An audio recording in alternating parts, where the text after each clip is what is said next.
My name is Leslie Motley, and I turned 30 2 months ago. Until last week, I believed my life was finally settling into something close to peaceful, routine even. I had my own place, a job I was proud of, and a boyfriend who made me feel safe in a way I hadn't known growing up. But peace, as I learned, is something fragile, especially when the people who should protect you are the very ones sharpening the knives behind your back. I work as a software engineer. It's not glamorous, but it gives me stability and the kind of independence I fought years to earn. After a car accident 4 years ago, I was diagnosed with anxiety and put on medication. I've taken it responsibly ever since, and I never thought it could be turned into a weapon. But that was before I understood what my mother and sister were capable of. My mother, Stephanie, has always been complicated, demanding, self-centered, and explosive when she doesn't get her way. My sister, Amber, learned early how to mirror her. I learned how to survive them. When my grandfather passed away 18 months ago, he left everything to me: his house, his investments, a portfolio worth nearly $800,000. He left my mother nothing. He didn't even leave her a note. I thought it was sad. She thought it was war. Since then, she's been relentless, showing up at my door, calling me for money.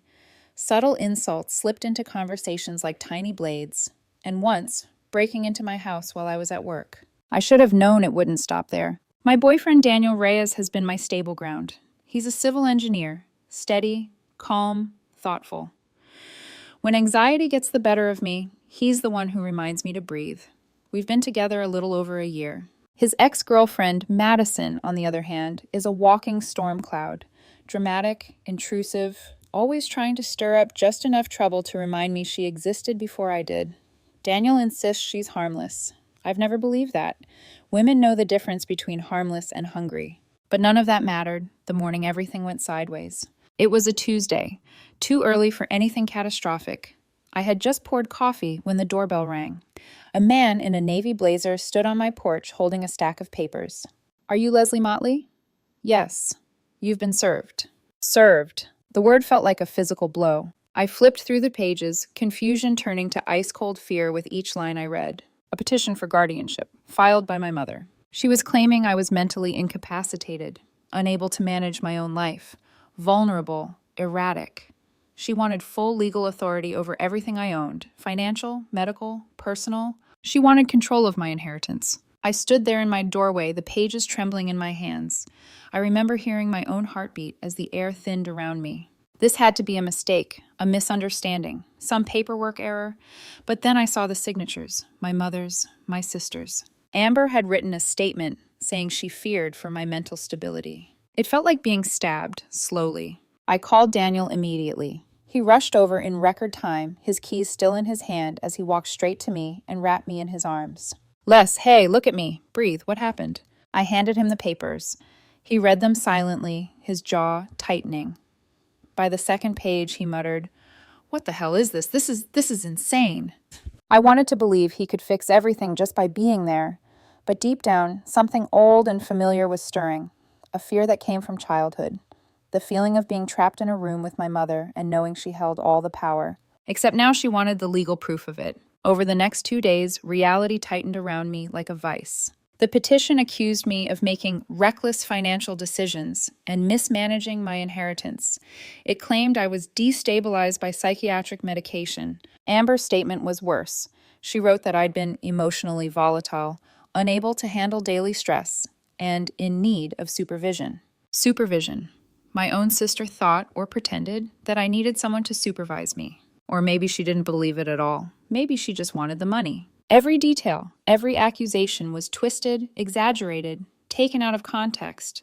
It was like seeing my life rewritten through the eyes of someone who hated me. And the worst part? Some of it looked believable on paper. Anxiety, medication, occasional late-night texts about stress. Out-of-context messages Amber had clearly been collecting. Rumors in the neighborhood. Someone had seen me pacing outside after a panic attack, and now apparently I was acting erratically. Stephanie had been preparing this for months. I hired a lawyer the same day I got the petition. He was blunt. "These cases are difficult. The burden of proof is reversed. You must prove you're competent. She doesn't have to prove you're not." My stomach dropped. "And with psychiatric medication involved," he continued gently, it complicates things. It felt like drowning. I had always been responsible. I handled my bills, my job, my finances. My credit score was 780. My inheritance had grown through investing, not shrunk. But on paper, someone could twist my anxiety into instability. My mother knew exactly what to weaponize. That night, after Daniel went home, I sat on my living room floor with the petition spread around me like shattered glass. I read and reread the accusations until they started to blur. Everything felt wrong. A message from my neighbor flashed in my mind. Weeks ago, she asked, "Are you feeling okay lately?" in a strangely probing way. Amber had asked me recently to vent more often so I can be there for you, which now felt sinister. Stephanie had been dropping by unannounced, scanning rooms like she owned them. Little things, clues, missed alarms, pieces of a puzzle I never realized I was part of. I didn't sleep that night, or the night after. Every sound made me jump. Every shadow made me wonder if someone was outside my windows. Every thought spiraled into, what if she wins? What if I lose my house? What if I lose control of my own life? I felt hunted. And then, on the third night, I heard it. A small clicking sound near my bookshelf. Barely audible, but wrong. Something inside me froze. I stood up slowly, walked over to the shelf, and traced the back edge with my fingertips.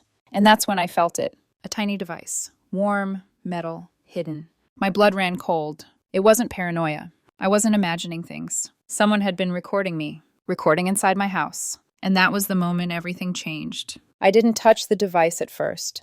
I just stood there, fingers trembling over cold metal, my mind cycling through denial and horror like a broken machine. No, it couldn't be what I thought. But the truth was already settling in my bones. My mother wasn't just gathering rumors. She wasn't just twisting stories or exaggerating. She was watching me. I forced myself to pick up the device.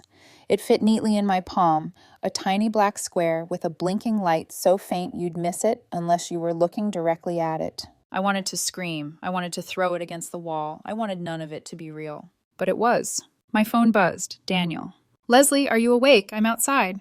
I didn't even answer. I unlocked the door, and he immediately noticed something was wrong. His eyes scanned my face.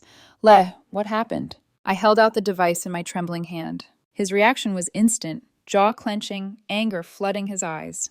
"Where did you find this?" "Behind the bookshelf." He didn't hesitate. "We're searching the rest of the house." We tore through every room like we were dismantling a crime scene. And it turned out we were. One behind my couch, one under my kitchen counter, another near the hallway thermostat. 4 devices total. 4. "Less," Daniel whispered, staring at the pile of devices on my table. This is surveillance. Someone bugged your house." My stomach twisted.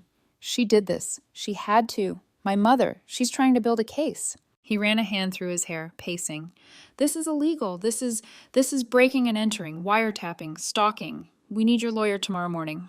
But I barely heard him, because a new, more terrifying thought was blooming in my chest. These devices were cheap, primitive, not sophisticated, sloppy. Stephanie wasn't sloppy. Amber wasn't smart enough to even buy these. If these were the bugs they installed, then what about the ones I installed? My heart thundered. "I have cameras," I whispered. Daniel paused. "What?" I installed cameras months ago. After my mom broke in. I never told anyone, not even you." He stared, processing. "Are they still connected?" I nodded. "Leslie," he said slowly, "you might have everything we need." I opened the laptop with shaking hands. The camera system loaded. 6 months of recordings. I clicked the feed from 3 weeks ago, right after Amber randomly asked me if I'd been sleeping okay lately. The screen flickered. And then, there they were, my mother and sister, inside my house while I wasn't home. Not creeping, not hesitating, not even pretending to be careful. They walked in like they belonged there. My mother tossed her purse on my kitchen island. "We'll start here," she said. "Amber, look for alcohol bottles or any mess. Take photos." Amber laughed lightly. "She's so neat, Mom. You know she's not messy." "I don't need real mess," Stephanie snapped. "I need photos." My stomach lurched. I scrolled forward. The conversation deepened, darkened. "Once I have guardianship," my mother said, flipping through my mail like it belonged to her. "We'll sell the house within a month. I already have a buyer lined up." Amber was in my living room, looking through my drawers. "And the investment accounts? How fast can you liquidate them?" "Immediate transfer," Stephanie said. "No oversight. I'll move everything out and claim it's for her care needs." Stephanie laughed, a cold, sharp sound that raised the hair on my arms. She won't even know what happened. Daniel whispered, Jesus Christ. I kept scrolling, afraid, needing to know more, dreading the truth. In the next clip, Amber held up her phone. I've got at least 30 screenshots of her texts. I picked the ones where she sounded stressed. Out of context, she looks completely unstable. Stephanie smiled, proud. Good. We'll present those along with the pharmacy records. Judges eat that up. My nails dug into my palms hard enough to break skin. But the next moment almost broke me. They walked into my grandfather's old study, his sanctuary, my sanctuary, and began discussing what they'd sell. These books are worthless, Amber said, flipping through his annotated volumes. We'll sell them in bulk. Take the medals, Stephanie instructed. Military collectors will pay. My eyes stung. I watched them assign prices to things that mattered more to me than money ever could. And then Amber laughed, full, careless. Mom, what about Leslie? What are we doing with her? She's going to fight this. Stephanie waved a hand, as if I were an inconvenience. I already found a facility. It's cheap. $500 a month. They don't ask many questions. My breath caught. She'll be there a few months. After that, no judge will reverse the guardianship. Amber's eyebrows lifted. She'll hate it. She won't have a choice. I paused the video and collapsed forward, burying my face in my hands. Daniel wrapped his arms around me as I shook uncontrollably. They were going to lock me away, I whispered. They were going to imprison me so they could steal everything. Daniel didn't speak. He held me, jaw set, breath unsteady. The betrayal wasn't shocking. It was annihilating. You don't come back from this. You don't forgive this. You don't even understand how a mother can do this unless you stop calling her mother and start calling her what she really is. A predator. The next morning, my lawyer watched the footage with us. His expression changed from concern, disbelief, rage. Leslie, in 20 years, I've never seen evidence this clear. This is conspiracy. Fraud. Elder abuse statutes will apply even though you're not elderly. What happens now? I whispered. We file an emergency motion, immediately. This will destroy their petition. Will they be arrested? He nodded slowly. Oh yes, they will. The hearing came faster than I expected. 3 weeks early. Stephanie and Amber sat across from me at the table. Stephanie in a tailored suit, pretending to be the picture of maternal concern. Amber avoiding my gaze. They didn't know what we had. Not until my lawyer stood. Your Honor, before we address any claims, we have video evidence that must be reviewed in chambers. Stephanie's face went pale. Amber's hands began to shake. The judge took the laptop and left the courtroom. Minutes felt like hours. When he returned, his expression told the whole story. Cold, angry, disgusted. Petition dismissed, he said evenly, with prejudice. Stephanie gasped. Amber whimpered. And bailiffs, the judge continued, please detain the petitioners. Everything froze. Then chaos erupted. My mother screamed. Amber tried to run. And I sat there, still, quiet, watching the world tilt back toward justice. For the first time in months, I could breathe. The sound of my mother's scream echoing through the courtroom stayed with me for days. It didn't bring satisfaction. It didn't bring closure. It didn't even bring relief. What it brought was confirmation. Confirmation that the nightmare was real, that the people who raised me, who should have been my safety, were the ones determined to destroy me. Amber was handcuffed first. She kept whispering, Mom, do something, do something. As if Stephanie could snap her fingers and rewrite reality. Stephanie didn't speak, didn't move, didn't blink. She just stared at me like she was trying to burn a hole through my body. But the truth had already burned her whole world down. The days after the arrest were a blur of paperwork, statements, phone calls from detectives, and reporters trying to dig into what had happened. My lawyer shielded me from most of it, but even behind closed doors, the storm reached me. Daniel stayed close through all of it. He slept on my couch for a week, refusing to let me be alone while detectives processed the evidence. But even his presence couldn't stop the tremors that lived in my chest. The betrayal was too deep. One morning, I woke up shaking so violently I could barely hold a glass of water. Daniel held my hand steady, worry tightening his voice. Leslie, you need help. Real help. Therapy. Someone who can help you get through this. I didn't want to admit he was right, but I was staring at a future I couldn't navigate alone. So I found a therapist specializing in trauma, someone who understood betrayal trauma and long-term manipulation. In our second session, she said softly, you experienced a slow, sustained psychological attack. Of course you're terrified. Your body is reacting to being hunted. Hunted, I felt that word in my bones. She was right. Meanwhile, the investigation into my mother and sister exploded. Detectives contacted me almost daily. We found financial documents hidden in your mother's office. Your mother has over $200,000 in business debt, another $150,000 in credit card debt. She's been living off cash advances for 2 years. She was weeks away from bankruptcy. Stephanie's desperation made sense. Not justified, never justified, but it made sense. She needed money. She wanted my inheritance. And she saw me, her own daughter, as a wallet with legs. But the most chilling discovery came 2 weeks later. My mother had done this before. Not guardianship, but she had attempted similar power grabs with other relatives, an elderly aunt, a cousin struggling with addiction. Nothing as elaborate as what she orchestrated for me, but enough to see a pattern, a disturbing one. Then came the phone call that changed the investigation. Leslie, the detective said, an elderly man named Thomas Holloway came forward. He says your mother coached his daughter through a fraudulent guardianship. He's lost everything. My knees almost buckled. They weren't just going after me. They were doing this to other people. A network. A scheme. Stephanie wasn't just a manipulative mother. She was a predator, refining her methods. 3 weeks later, I sat in a cramped office across from Thomas, a frail 78-year-old man who clutched my hand with a trembling grip. Your mother, he whispered, voice cracking. She told my daughter that guardianship was the easiest way to get control. She said judges don't question family. Tears spilled down his cheeks. I lost my house, my savings, my tools. She put me in a filthy facility. I thought I was going to die there. I held his hand tighter. For the first time since the nightmare began, I felt something new. Purpose. This wasn't just about me anymore. As the investigation widened, so did the charges. Conspiracy to commit fraud, elder abuse, perjury, breaking and entering, unlawful surveillance. Each charge slammed into Stephanie's life with the weight of everything she had tried to take from mine. Amber faced charges too, lighter, but still life-altering. She was the one who had manufactured the false evidence, provided statements, broken in with Stephanie. Their arraignment hearing was surreal. Stephanie entered in handcuffs but chin high, like she still believed she was the victim. Amber, in contrast, looked shattered. Eyes red, shoulders shaking, face pale. For a split second, I felt a flicker of pity for her. But then my mind replayed her laughter on the recording, her mocking commentary about selling my grandfather's possessions, her eagerness to help imprison me. The pity died instantly. My extended family reacted like I expected, badly. Some relatives refused to believe the recordings.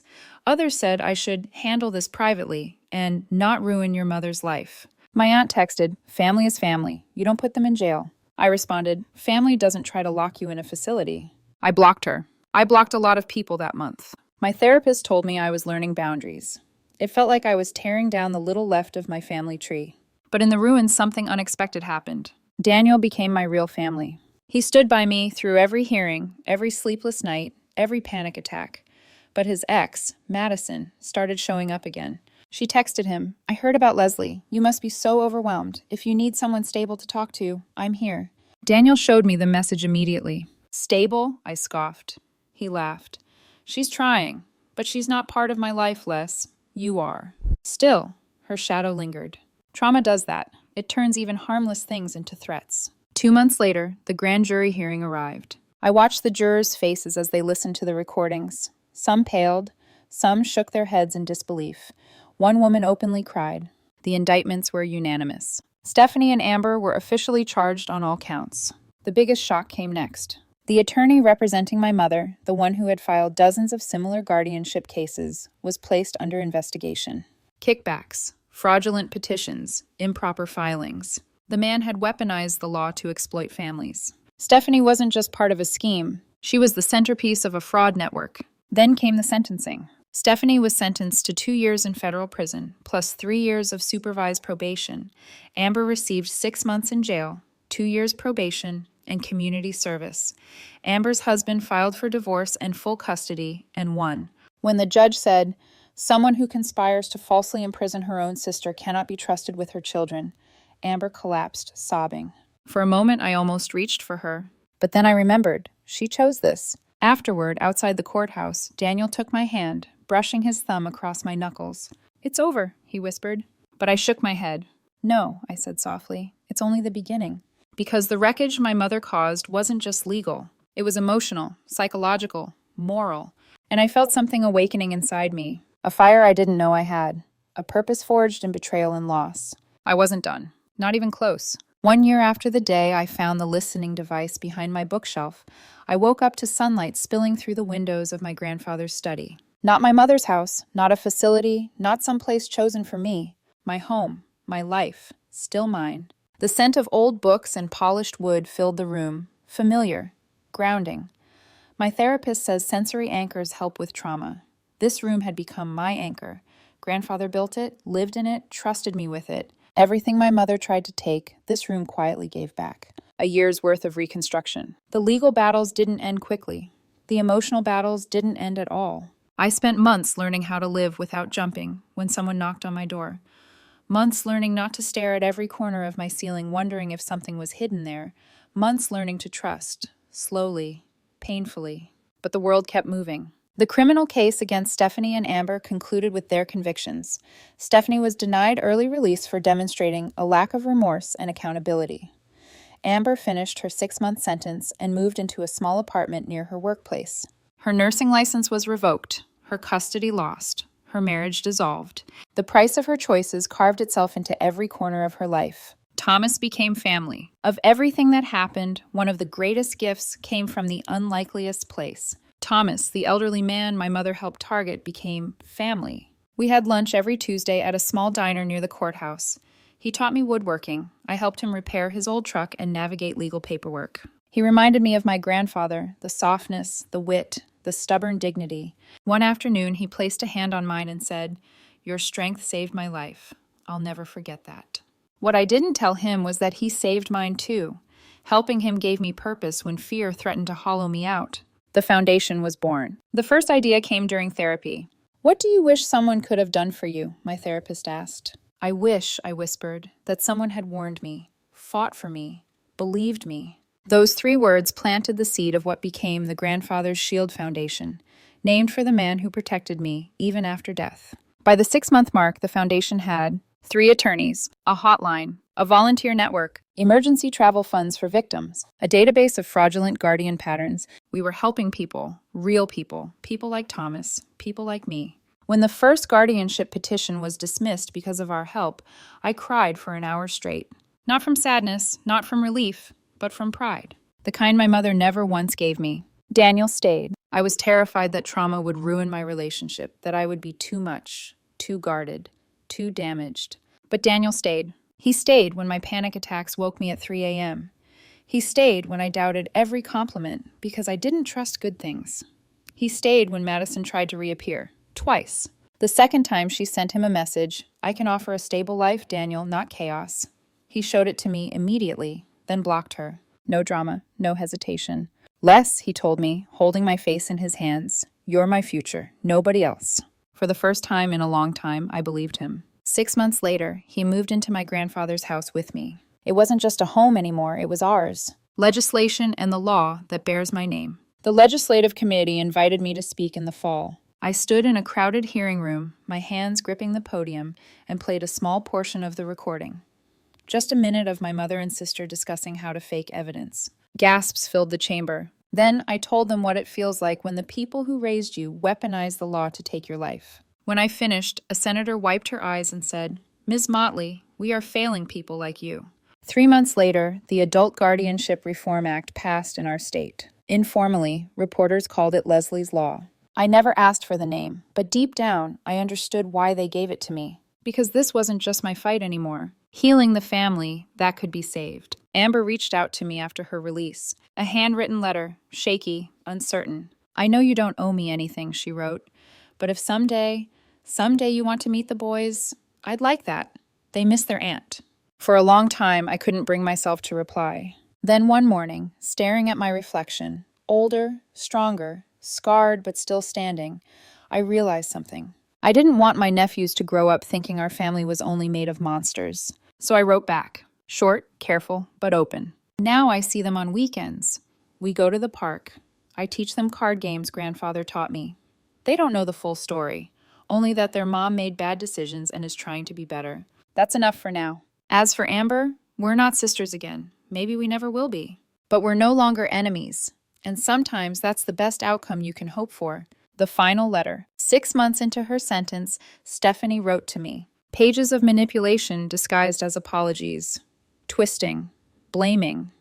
Claiming I misunderstood her intentions. Claiming grandfather would be ashamed of what I'd done. My therapist was the one who suggested the idea, turning destruction into a ritual of release. So one cold evening, I sat in my grandfather's study, fireplace crackling, and fed that letter into the flames. Watched the paper curl and blacken. Watched the words lose their power. I didn't cry. I didn't shake. I didn't feel anything at all. And that was the first sign I was truly healing. Closing the circle. Tonight, as I finish writing this, the house is full of life. Thomas is downstairs helping Daniel install new shelves in the library.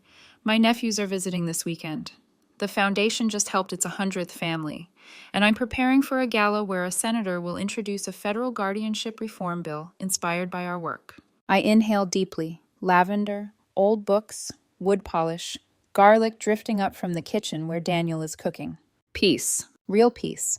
The kind you earn, the kind you build, the kind no one can take from you. My mother tried to steal my freedom, my inheritance, my future. Instead, she gave me a mission, a voice, a movement. Sometimes the best revenge isn't revenge at all. It's transformation. It's rising. It's becoming so powerful, so self-owned, so whole, that no one, not even family, can ever cage you again. I close grandfather's journal and rest my hand on the worn leather cover. Don't worry, I whisper to the empty room. I kept everything you built safe, and I'm using it to protect others now. The house feels warmer, brighter, alive. My life is mine. My name is Leslie Motley, and I survived the storm that was meant to break me.